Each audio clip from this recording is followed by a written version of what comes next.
Naitwa Deogratias Cosmas Mahinyila, ni wakili wa Mahakama Kuu na mahakama zilizo chini yake, lakini pia mimi ni mwenyekiti wa Baraza la Vijana wa Chadema Taifa, tunaitwa Bavicha. Sasa naweza labda nikatoa ufafanuzi wa masuala kadhaa ambayo mmeniuliza.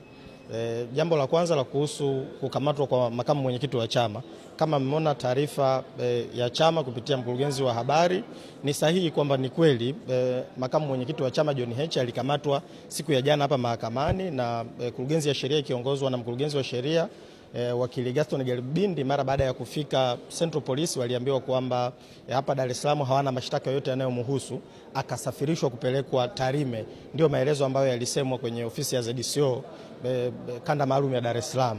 Sasa mpaka leo, mpaka muda huu tunapozungumza, mawakili wetu walioko Tarime na viongozi wa chama wa mkoa wa Mara na walioko Tarime wameenda kwenye vituo mbalimbali vya polisi.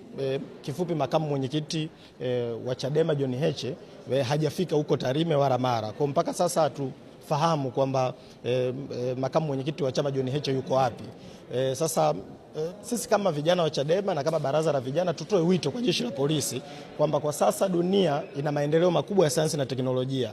Unapochelewa kutoa taarifa ya jambo linalomhusu kiongozi mkubwa wa chama cha siasa kama John Heche, kwa sababu John Heche kwa sisi wengine, maoni yetu ni kwamba ni kiongozi ambaye anaongoza chama ambacho kina wapenzi wengi kuliko chama kingine chochote kwenye taifa hili. Kwa hiyo zinapochelewa kutolewa taarifa za kuhusu kiongozi wa namna hii yuko wapi, maana yake mamlaka zinaacha gepu za akitokea mtu yoyote iwe kwenye mitandao ya kijamii au mahali kwingine kokote akisema lolote, ni rahisi watu kurupukia na kuliamini. Kwa hiyo ni wito wetu sisi kama vijana wa Chadema kwa jeshi la polisi, mpaka muda huu walipaswa kuwa wametoa taarifa rasmi ya kwamba wanamshikilia makamu mwenyekiti wa Chadema John Heche wapi, yupo kituo gani cha polisi, wanamshikilia kwa makosa gani na watampeleka mahakamani lini. Sasa taarifa zote hizi hatunazo, chama hakina, ndugu wa makamu mwenyekiti wa Chadema John Heche hawana, na hakuna mtu yoyote anayejua kwamba kwa sasa kiongozi wetu wa chama yuko wapi. Sasa na wao kutokufanya mambo haya, maana yake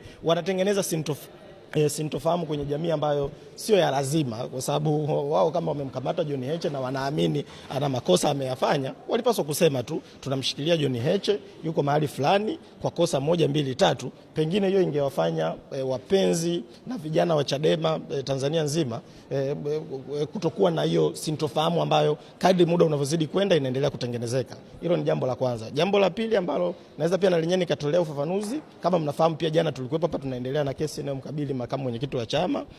Yupo kijana ambaye ni mteja ofisini kwetu, ambapo pamoja na mambo mengine huwa tunatoa msaada wa kisheria kwa watu mbalimbali ambao wana shida za kisheria. Anaitwa Gido Mbele, ambaye pia ni mwenyekiti wa Bavicha jimbo la Kawe, na kwa sisi mahusiano yetu kwa maana ya mawakili na pale ofisini kwetu hatakuwa na mahusiano yoyote ya kuhusiana na masuala ya kisiasa. Alikuwa ni mteja, alikuwa na mashauri yake kwenye mahakama ya kazi, kwa alikuwa anapewa msaada wa kisheria ofisini kwetu. Kwa wakati tuko hapa mahakamani, ni taarifa ambazo mimi nilipewa na baadhi ya mawakili ambao wako pale ofisini kwamba wapo watu walivamia ofisini mara baada tu ya huyo Gido Mbele kuingia ofisini muda huo kwenda kushughulikia mambo yake ambayo alikuwa nayo pale ofisini.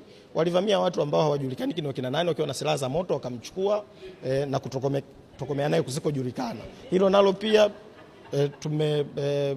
viongozi mbalimbali wa chama jimbo la Kawe, lakini pia na ndugu zake na Gido wamefika vituo mbalimbali vya polisi kufuatilia kama kweli anashikiliwa na jeshi la polisi. Mpaka sasa hatujajua pia yuko wapi. Kwa nami nitumie fursa hii kama mwenyekiti wa baraza la vijana wa Chadema Taifa kulitaka pia jeshi la polisi kwamba matukio haya ya kila siku ya Mungu ya vijana mbalimbali, sio tu wa Chadema na vijana wengine wenye itikadi nyingine tofauti tofauti, kuonekanika kama wametekwa na wamepotea, mambo haya wanapaswa pia kuyachukulia hatua na yanapaswa kukoma kwenye taifa letu. Kwa nafikiri huo ni ufafanuzi wa baadhi ya hayo mambo, na kama kuna taarifa yoyote tutaipokea. Kama nilivyosema, siku ya jana mkurugenzi wa sheria wa chama mara baada ya makamu mwenyekiti kuchukuliwa hapa alienda mpaka Central Police na kuambia kwamba atapelekwa Tarime. Kwa kama kutakuwa kuna taarifa yoyote ambayo mawakili wa chama watapewa kuhusu huyo kijana Gido Mbele, lakini pia kuhusu makamu mwenyekiti wa chama ni wapi walipo na nini kinaendelea, basi tutapewa hiyo taarifa. Na kuhusu update ya